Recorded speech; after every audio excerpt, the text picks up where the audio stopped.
गोपाल सहारा बन जइयो गोपाल, श्री राम हमारे आए जइयो श्री राम, घनश्याम सहारा बन जइयो घनश्याम, हम कंचन बहुत सताए हैं, हम कंचन बहुत सताए, हम कंचन बहुत सताए हैं, हम कंचन बहुत सताए, फरियाद सुनाने आए हैं, फरियाद सुनाने आए हैं, जा कंस को वंश मिटाए गइयो, जा कंस को वंश मिटाए गइयो, घनश्याम हमारे आए जइयो, घनश्याम हमारे आए जइयो, श्री राम हमारे आए जइयो, श्री राम हमारे आए जइयो। सभी देवता लोग क्षीर सागर के किनारे खड़े होकर के नाच रहे, झूम रहे, मना रहे, और आखिर को भगवान के कानों में आवाज पहुंची तो भगवान ने आकाशवाणी कर दी,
भगवान ने आकाशवाणी करी, हे देवताओं, हे पृथ्वी मर्यादा को कह लो, बहुत हो गई हो,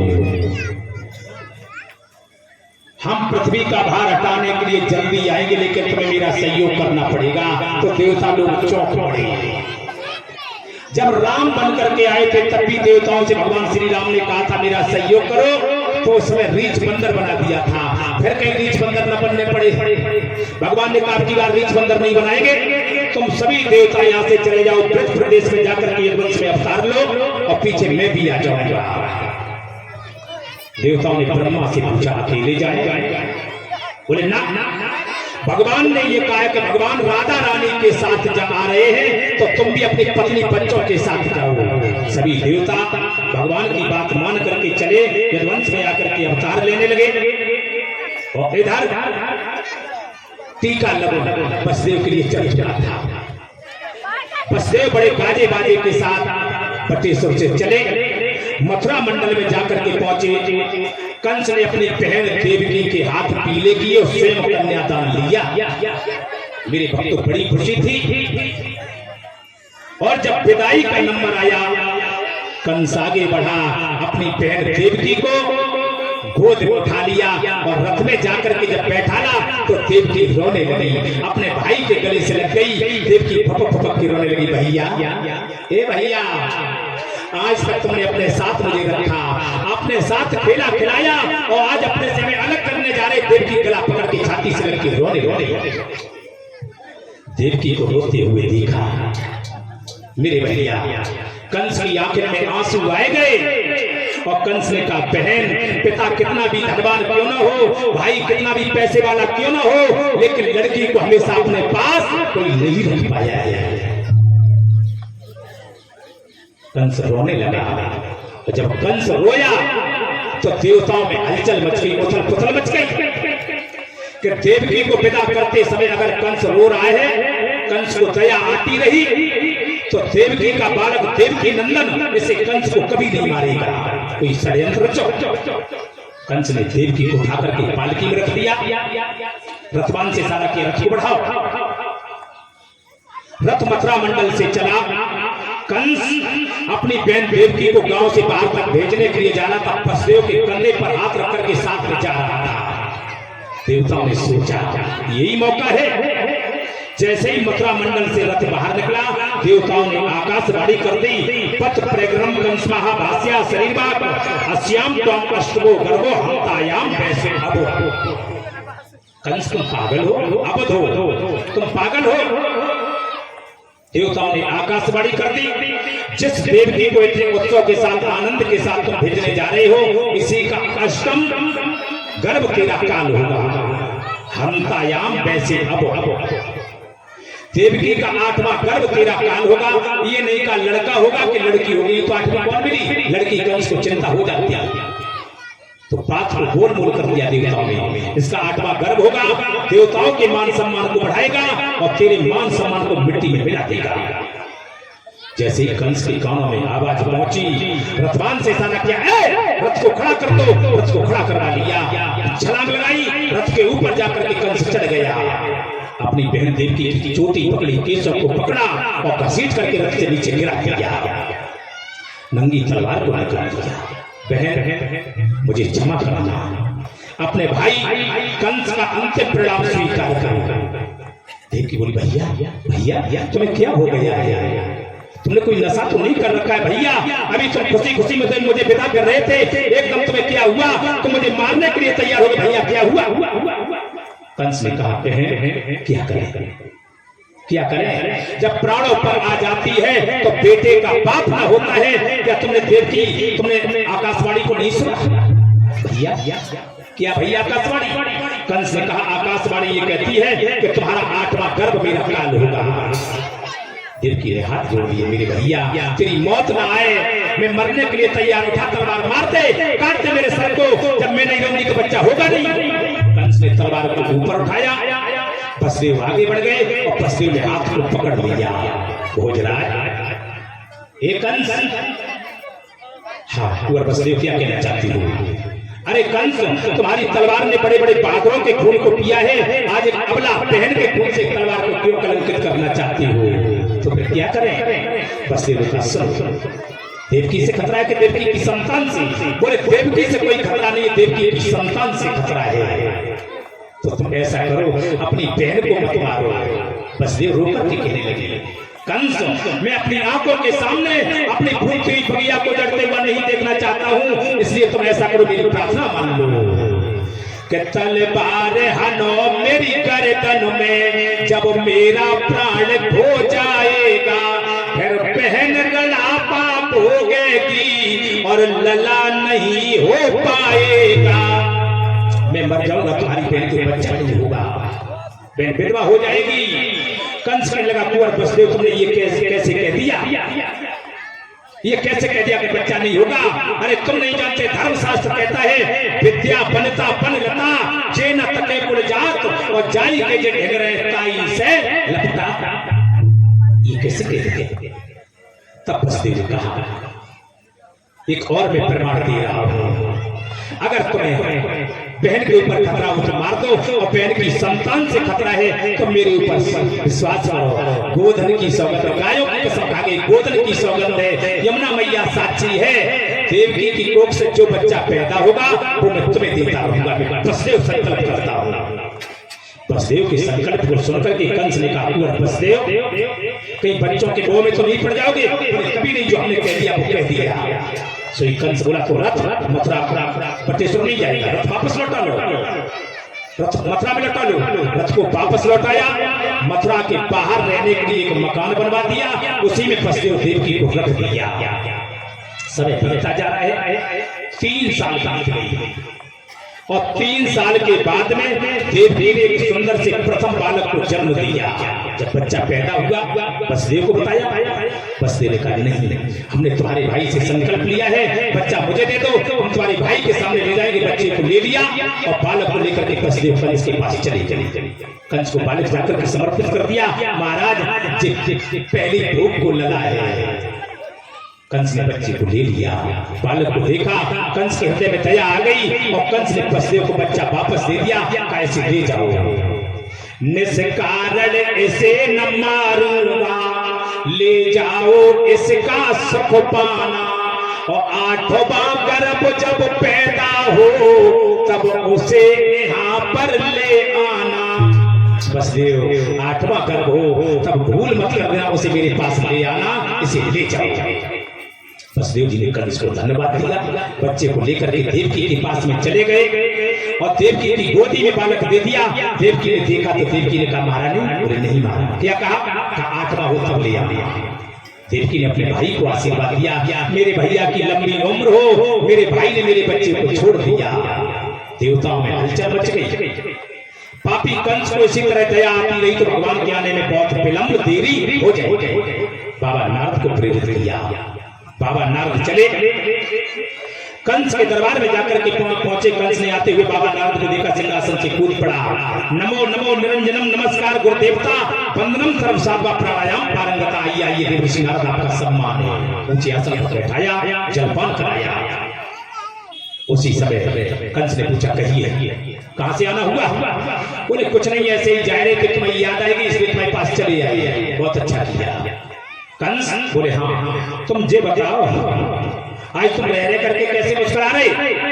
कंस ने कहा बाबा, जब हमने अपनी बहन देवकी की शादी करी तब देवताओं ने यह कहा था देवकी का 8वां गर्भ तेरा काल होगा। बाबा नारद बोले पागल, कहीं के काल का नाम सुनकर के लोग घबराते, तू हंस रहा है? बोले हंसने की बात नहीं है। क्यों?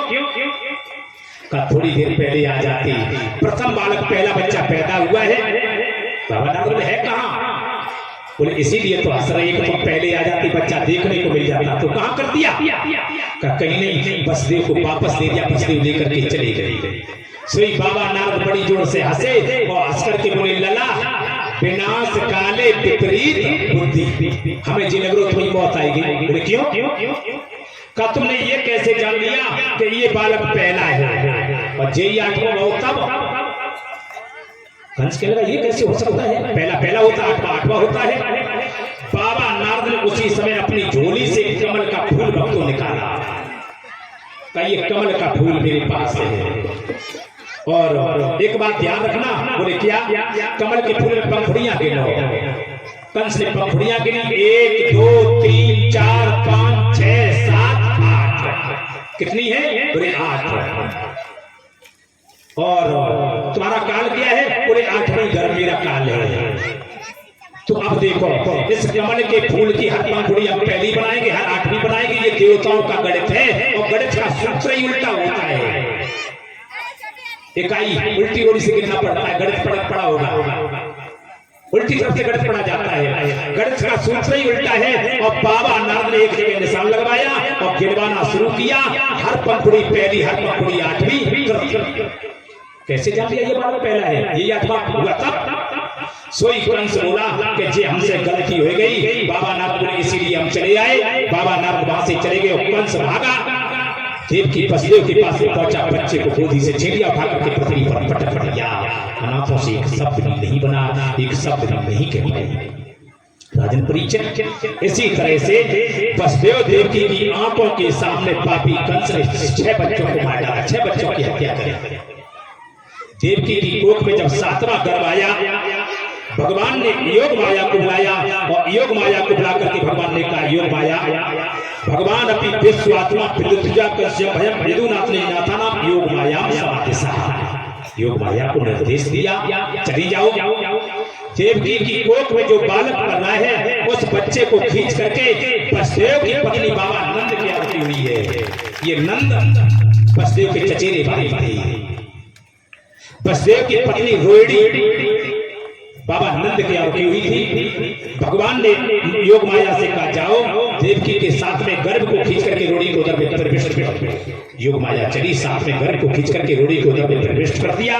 राजन परीक्षित बलराम नाम का बालक पैदा हुआ। इधर देवकी ने शोर बचा दिया, मेरा सातवां गर्भ खंडित हो गया। कंस की खुशी का ठिकाना नहीं रहा। देवताओं की आकाशवाणी झूठी पड़ने लगी, मेरे डर की वजह से गर्भ ही गिरने लगे। अब मुझे हत्या नहीं करनी पड़ेगी। धीरे धीरे समय बीतता जा रहा है और मैया देवकी के पेट में जब 8वां बालक वक्त आया, कंस एक दिन देवकी के सामने पहुंच गया और देवकी के चेहरा को जाकर के देखा। देवकी का चेहरा चमकने लगा। देवकी के चेहरा को देख करके कंस को भय लग गया, डर लग गया, समझ गया देवकी के गर्भगृह में मेरा काल प्रवेश हो चुका है। उसी समय वसुदेव देवकी को पकड़वा लिया, हाथन में हथकड़ी, पैरों में बेड़ियां और कारागार में जेल में डाल दिया। सोचने लगा कंस, अगर सब्जी भोजन देंगे, पौष्टिक भोजन देंगे तो होने वाली संतान की बलवान पैदा न हो जाए तो क्या करता है, रोटी इकट्ठी करवा लेता है सजी भैया, और रोटी को सुखा करके पानी में डालता, गला करके तब रोटी देता है। सोच रहा होने वाली संतान की बलवान पैदा न हो जाए। 10-10 दिन के टुकड़ा दे रो, 10-10 दिन की रोटी दे रो, पानी में टुकड़ा गले हुए एक फूटे घड़ा में पानी है, जेल में दोनों पड़े रो रही थी, भगवान को याद कर रही थी। धीरे धीरे समय बीतता जा रहा है और भगवान माँ की गोद में आने की चेष्टा कर रहे, कोशिश कर रहे हैं। धीरे धीरे और समय बीता, भादों का महीना आया। कंस ने दरवाजे पर लोहे के डंगर डलवा दिए, शिकारी कुत्ते छुड़वा दिए, सेना का सिपाही से सिपाही, पर्ची से पर्ची, भाला से भाला लगवा दिया, इंतजाम कर दिया और साथियों से कह दिया, मेरे साथियों, बोले हाँ, फाटक वालों पर आर्डर है, बस खबरदार होशियार रहो, घूमते रहो, टहलते रहो, पहरा पर हरदम तैयार रहो।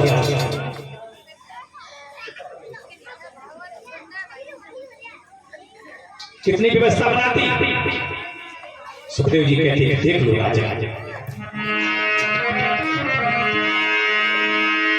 कि 8वें गर्भ की पारी थी, कंस के यहाँ तैयारी थी।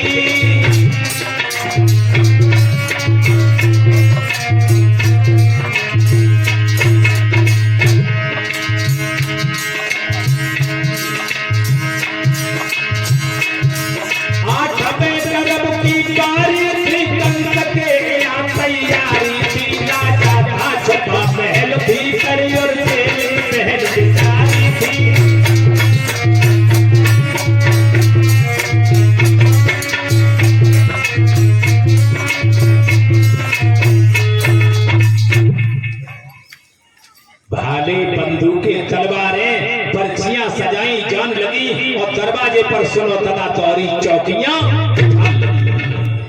सेना का सिपाही से सिपाही, पर्ची से पर्ची, भाला से भाला लगवा दिया। जेल में दोनों पड़े हुए हैं। धीरे धीरे समय बीतता जा रहा है और भादों का महीना आ गया है।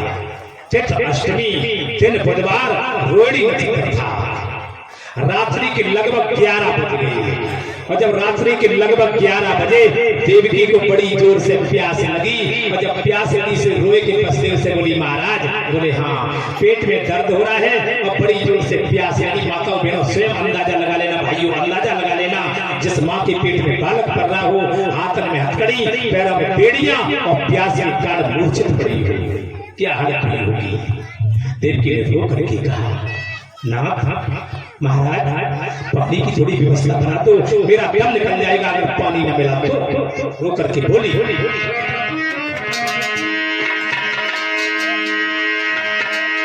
मोर लगे रही पानी, प्यास पे पाए देव पानी,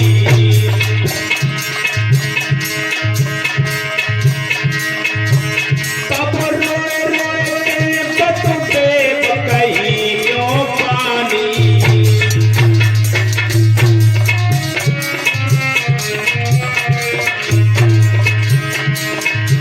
मेरी प्रिया जेल में रहो नाय पानी,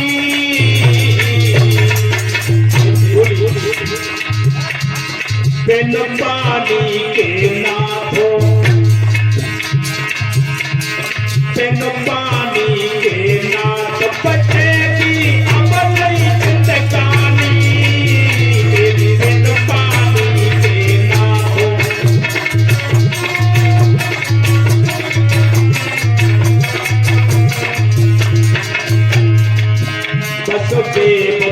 देव की रोए रहे हैं, पाचेल में दोनों रोए रहे हैं, आंखें में टपक रहो नीर, ओ नीर, बस देव देव की रोए रहे हैं।